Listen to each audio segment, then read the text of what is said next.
से होंगे बेटा। अनुच्छेद लेखन की जो हमारी सीरीज़ चल रही है उसके अंतर्गत हमारा आज का टॉपिक है जिंदगी जिंदा दिली का नाम है अथवा जीवन जीना एक कला है।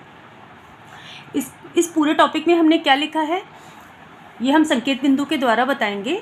पहले भूमिका, फिर नवीन दृष्टिकोण, निष्काम कर्म और फिर उपसंहार। देखो बेटा, आज का जो युग है चिंताओं का, तनावों का युग कहा जाता है। छोटे बच्चे से लेके बुजुर्ग, जवान, यंगस्टर सब आजकल डिप्रेशन और तनाव से पीड़ित हैं। इन तनावों से निकलना हमारे लिए बहुत ज़रूरी है। हमें एक छोटा सा जीवन मिला है, उसको हम किस तरह से जिए, यह सब इस अनुच्छेद में, इस टॉपिक में बताया गया है, लिखा गया है।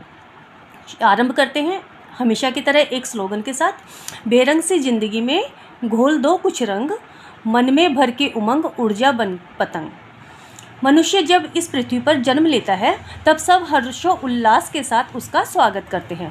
धीरे धीरे जब वह अपने जीवन में आगे बढ़ता है तब भविष्य की चिंता और भौतिक सुखों की लालसा में जीवन के वास्तविक सार तत्व से दूर हो जाता है। सुख दुख, आशा निराशा के बीच अपना जीवन ढोने लगता है। यह जीवन एक बार मिलता है, इसे पूर्ण रूप से खुलकर जीना चाहिए। निराशा में भी आशा छिपी है, तो क्यों न केवल आशावादी बनकर जीवन को एक नवीन दृष्टिकोण दिया जाए। जीवन में बांटने, सीखने और सिखाने से उत्साह, उमंग, सुख को जो सुख मिलेगा वह अन्यत्र अपर्याप्त है। स्वार्थ से ऊपर उठकर परमार्थ में जीवन बिताने से अनंत सुख की प्राप्ति होती है। गीता में भी इसे निष्काम कर्म कहा गया है। कर्मण्येवाधिकारस्ते मा फलेषु कदाचन।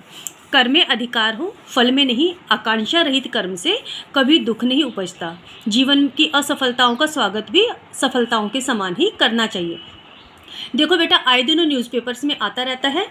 अभी आप कोटा का ही एग्जाम्पल देख लो। आए दिनों बच्चे जब अपने कंपटीशन एग्ज़ाम क्रैक नहीं कर पाते तो पंखे से लटक के या किसी और तरीके से सुसाइड कर लेते हैं। ये एक गलत तरीका है। इतनी हमारे शास्त्रों में कहा गया है कि हमें कितने करोड़ों जीवन जीने मिलने के बाद में मनुष्य जीवन मिलता है, और अगर हम इसको इसी तरीके से टेंशनों में, चिंताओं में और इस अप्राकृतिक मृत्यु को अगर हम प्राप्त हो जाते हैं तो ये हमारे लिए गलत है। ये हमारे लिए पाप है, हमें नहीं करना चाहिए। ठीक है, तो जीवन की असफलताओं का स्वागत भी हमें सफलताओं के समान ही करना चाहिए। वे मनुष्यों को कर्मठ बनाती हैं। छोटी छोटी सफलताओं में भी प्रसन्नता ढूंढने से तनाव मुक्त रहा जा सकता है।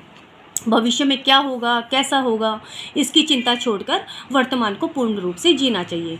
भूतकाल से मिली सीख से वर्तमान दृढ़ कर लेने पर बिना प्रयास के ही भविष्य सुरक्षित हो जाता है। आनंदमय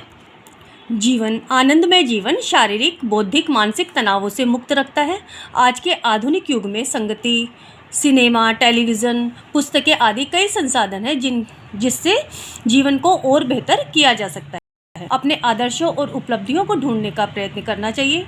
जीवन कितना जिए ये महत्वपूर्ण नहीं है, जीवन कैसा जिया यह महत्वपूर्ण है। ईश्वर द्वारा प्राप्त इस अनमोल उपहार को जोश, उत्साह, परमार्थ और प्रसन्नता के साथ जीना ही जीने की कला है। जिंदगी जिंदा दिली का नाम है, मुर्दा दिल क्या खाक जिया करते हैं। ये छोटा सा प्रयास था और मैं चाहती हूँ आप इस निबंध को, इस अनुच्छेद को अपने जीवन में उतारें, अपने जीवन को उत्साह से परिपूर्ण रखें और आने वाली हर कठिनाइयों का धैर्यपूर्वक सामना करें। आज के लिए इतना ही। नेक्स्ट वीडियो में हम फिर से मिलते हैं। Bye bye.